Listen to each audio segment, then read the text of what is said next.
Linda Dennis ran her own business for many years, teaching adults in both college and corporate settings how to use desktop computers. She also wrote instructional manuals for Seneca College for their continuing education courses.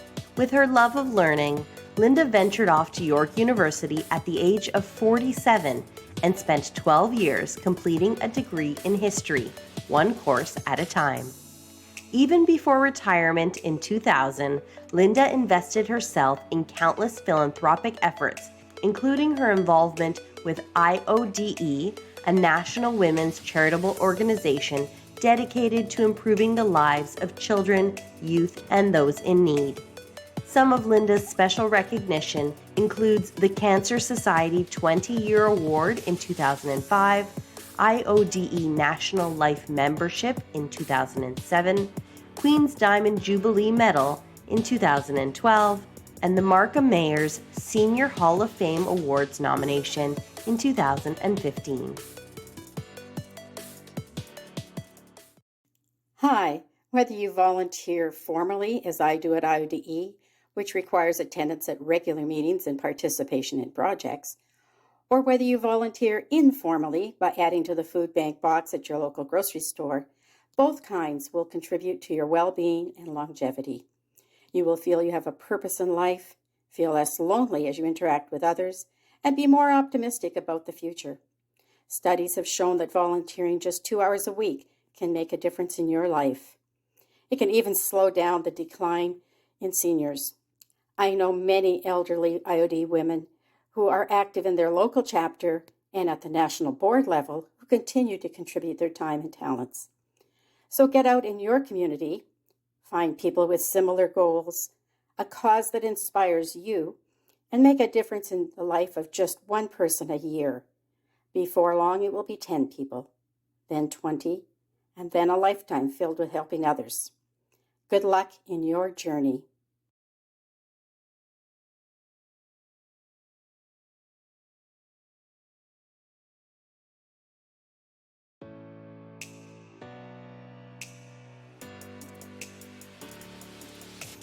Shanta Sundarason moved from Singapore to Markham with her husband Masood and their 3 children in 2010.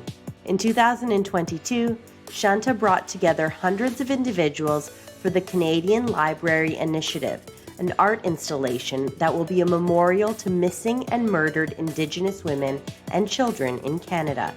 It will start difficult conversations, create awareness, showcase beautiful culture, help with healing, and hopefully truly bring reconciliation. Shanta was honored to receive the Governor General's Award for her volunteer work, but says what motivates her most are the extraordinary actions that flow from her ongoing leadership and dedication.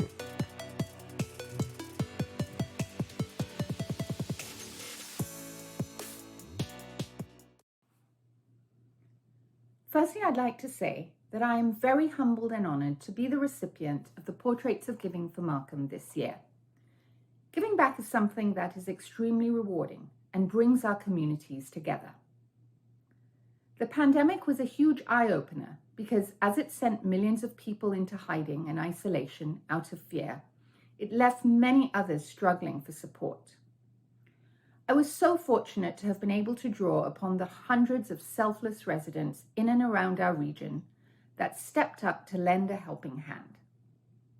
Helping a stranger in times of need is one of the most fulfilling things that my group of amazing volunteers has done.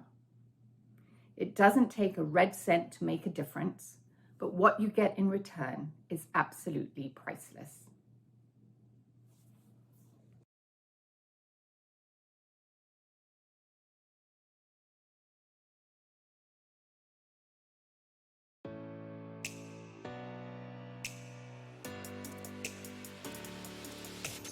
For over 20 years, Helen Galanis has been a York Region paramedic, helping people during medical crisis.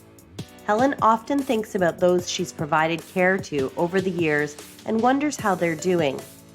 In her 8th year as a paramedic and wanting to do more in some way, she came up with the idea of donating blankets to the elderly. The Nanny Blanket Drive launched in 2008 in 3 York Region hospitals and initially relied solely on the generosity of other paramedics donating homemade blankets or money to purchase blankets on their behalf. Since involving the public, they now have funds on reserve to sustain the initiative longer term. Helen, her family, and paramedic friends look forward to continuing this meaningful initiative.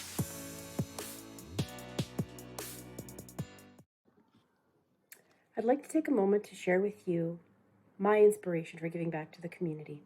I've been a paramedic for over 24 years now, and the most impactful call I've ever done was a simple transfer. We were taking an elderly female from Markham Hospital to a publicly funded long-term care facility in the City of Toronto. In that 45-minute commute, I got to hear her story.